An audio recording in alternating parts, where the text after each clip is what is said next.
So when the album started, Dad and my mom is still alive but suffering with vascular dementia.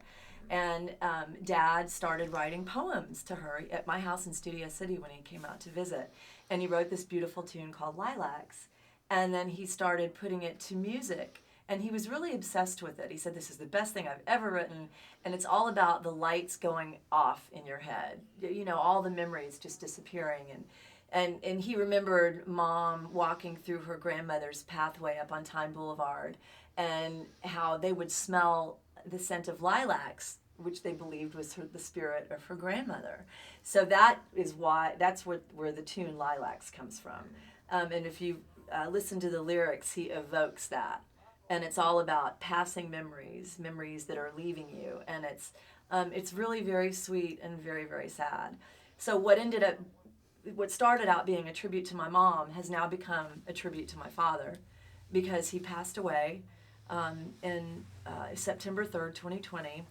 And when he was in the hospital, I promised him that we would finish this record.